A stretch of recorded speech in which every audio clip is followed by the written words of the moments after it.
When I was a kid, I spent most of my summers and school vacations, and for all I can remember, a lot of weekends, frankly, because we lived in suburban areas like around Chicago, New York, Baltimore, Atlanta, Charlotte, and a lot of the time we flew in here to New York. See where we are? Yeah, there you go. There's New York. And we flew into New York and then drove out Long Island.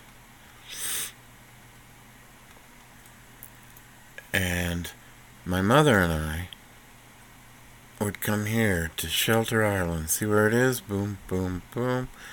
Out at the end of Long Island. Near the end. There's Shelter Island. And this was all escapism for me. This was, we moved to some other big city about every 18 months. And, that meant changing schools, changing city, changing accents. Everything was different. But when we came back here, out at the end of Long Island, to Shelter Island, my grandparents, who were successful people, they lived in Manhattan. They had a permanent apartment there at the Royalton Hotel in Manhattan. And I guess they were rich and successful, from what I remember. But we came out here all the time and drove out here, and it would be like a couple of hours after landing in the city. And often I remember waking up on the ferry that took us out here at the end of Long Island to Shelter Island. And we'd cross this causeway, and the first memory I have is this causeway. All the telephone poles along this causeway had osprey on them. Osprey nests, osprey flying around. And whatever city we lived just outside of at the time, I never saw osprey. And I loved this causeway. I walked along this beach as a little boy over and over and over. We had that causeway almost to ourselves.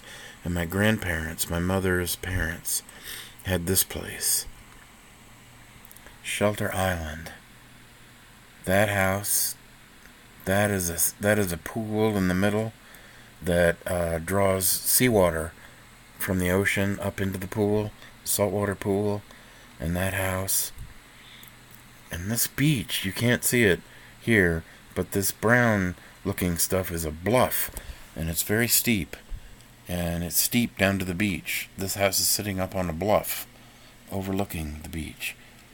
And that bluff is perfect for a 10-year-old boy to want to scramble on down.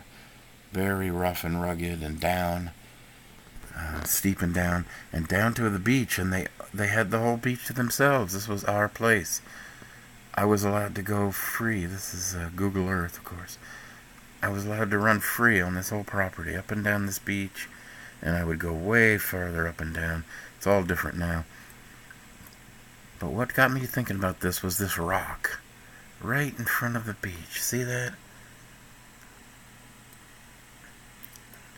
There was the house and the pool, and we were in a guest house up in these trees here, and that bluff, and the adults were all too old to want to go down that bluff, and I was allowed to go down that bluff because that beach was their private beach. They owned it from as far as you can see here, I think. And there was a jetty up to the left. And I would spend hours, I would spend days, I was allowed to roam free almost. This doesn't look like much of a beach, but to a little kid it's a huge beach. And it goes way up and down the causeway. To the left, way up to there, and way up to the end of an island out here. And I roamed far and wide, far and wide. But what brought me to this was when I was a kid, I loved the way that whales looked, having barnacles on them. Did you ever see a whale, a graceful and majestic whale, and it has barnacles growing on it? And I thought that was the most amazing thing. I wanted to be a creature of the sea. And so as a little boy, staying at this house, well, actually staying at the guest house near it, but staying here, I would have long afternoons alone to myself on this beach. And this rock was, I was not supposed to wade to it at high tide. It was, I don't know, waist deep for a little boy. I can't see it, can you? It's a boulder. It's just a boulder. And it's left there. And I would lie on this boulder on my belly, and when the tide was just right, I could lay my arm in the water. And I would let my arm float in the water, all alone, no adults around, except up this beach, and up this bluff, and back up to the main house. With the seawater pool, that's a pool that pumps seawater up from Gardiner's Bay, and then the ocean. A seawater pool, which was where Life magazine took pictures of me and my granny floating in that pool. But I would lay my arm in the water, and I would try to hold it as still as possible, really, really hoping that a barnacle would attach to my skin, and I could be like those majestic whales who seemed like they were kind of like all alone and yet together. Oh, there it is. And yet they glided so slowly through the water that barnacles attached themselves to them. I wanted a barnacle of my own, and I laid on that rock, and I dangled my arm in the water, and I tried to hold it as still as possible. So many times. So many times.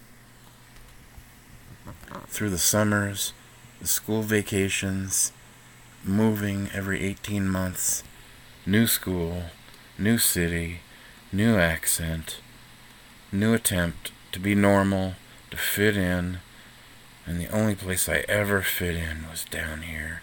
It was right here. It was right here. That's the only place I ever fit in. Finally, until we moved to Maine. And there I didn't fit in either. But at least I found someone who helped me believe I fit in. And I no longer dangle my arm in the water for barnacles. But now I appreciate what I learned when I tried to.